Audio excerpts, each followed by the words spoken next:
তো আজ দেখাবো ইলিশ মাছের দারুণ স্বাদের একটা রেসিপি। তো তার জন্যে আমাদের লাগবে আলু, বেগুন আর কচুরমুখী। তো প্রথমে তেল দিয়ে কড়াইতে কচুরমুখীগুলো ভালো করে লাল লাল করে ভেজে নিতে হবে। তো চলো কচুরমুখীগুলো আমরা ভালো করে লাল লাল করে একটু ভেজে নিই। তো তারপর আমরা কি দেবো সেটা দেখাচ্ছি। তো এখানে দেখতে পাচ্ছ কচুরমুখীগুলো ভালোভাবে ভাজা হয়ে গেছে। তো এটা ভেজে নেওয়ার অর্থ হচ্ছে এটা একটু ভালোভাবে তাড়াতাড়ি সিদ্ধ হয়ে যাবে, সেই জন্যেই এটা ভেজে নেওয়া। তো এখানে কচুরমুখীগুলো সব ভাজা হয়ে গেছে, এবার আমরা তুলে নেব। তুলে নিয়ে তারপরে আমরা কড়াইতে ওই তেলেতেই কালো জিরে ফোড়ন দেব। তো কালো জিরে ফোড়ন দেওয়ার পরে তারপরে আমরা পেঁয়াজ আর কাঁচা লঙ্কা এখানে কেটে রেখেছি, তো এটা দিয়ে দেব। তো পেঁয়াজ আর কাঁচা লঙ্কাটা একটু ভালো করে লাল লাল করে ভেজে নিতে হবে। হালকা বেশি লাল লাল করে ভাজতে হবে না, একটু হালকা লাল লাল হলেই হবে। তো এখানে লাল লাল করে পেঁয়াজটা ভেজে নেওয়ার পরে আলুটা টুকরো টুকরো করে কাটা ছিল, এখানে আলু বেগুন দিয়ে আবারও একটু ভালো করে নাড়াচাড়া করে ভালো করে ভেজে নেব। তো চলো এটা ভেজে নেওয়া যাক। আর এই রেসিপিটা কার কার ভালো লাগলো তারা কিন্তু চ্যানেলটা অবশ্যই সাবস্ক্রাইব করবে আর লাইক করবে, আর কেমন হলো বাড়িতে করে আমাকে কমেন্ট করে জানাবে। তো এখানে দেখতে পাচ্ছ অনেকটাই ভাজা ভাজা হয়ে গেছে। তো এইগুলো ভালো করে ভেজে নিলে তো তরকারিটা সুন্দর টেস্টও হবে। আর তারপরে দিয়ে দেব হলুদ গুঁড়ো। তো পরিমাণ মতো হলুদ গুঁড়ো দিয়ে দিলাম, তারপর এতে অল্প পরিমাণ লঙ্কার গুঁড়ো দিয়ে দেবো, কারণ এতে কাঁচা লঙ্কার কুচি দেওয়া হয়েছে আগে, সেই জন্য অল্প করে গুঁড়ো লঙ্কা দিয়ে দেবো। তো দিয়ে এটা ভালো করে কষিয়ে নেব। জল দেওয়ার আগে ভালো করে কষিয়ে নিলে ভালো হবে রান্নাটা।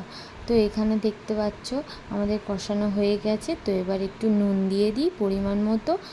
তো অল্প করে পরিমাণ মতো নুনটা দেব, তারপর জল দেওয়ার পরে যদি মনে হয় তারপর আবার দেবো নুন।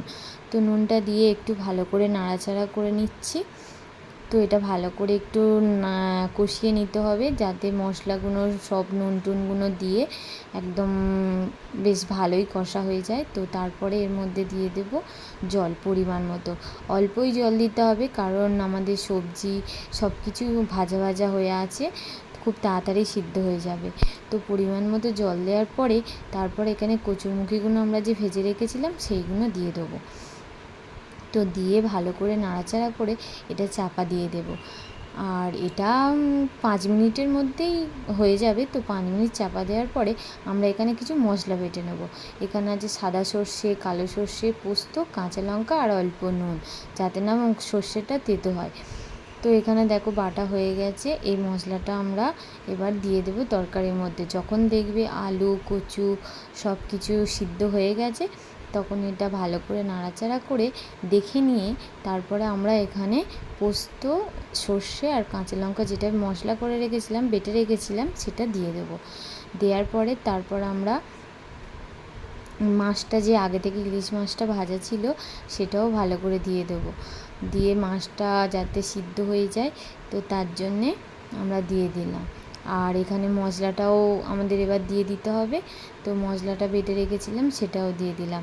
দিয়ে ভালো করে নাড়াচাড়া করে একটুখানি ফুটে উঠলেই এই রেসিপিটা রেডি হয়ে যাবে। তো কেমন লাগলো এই রেসিপিটা সবাই কমেন্ট করবে, লাইক করো আর শেয়ার করো আর চ্যানেলটাকে সাবস্ক্রাইব করো। Thank you for watching.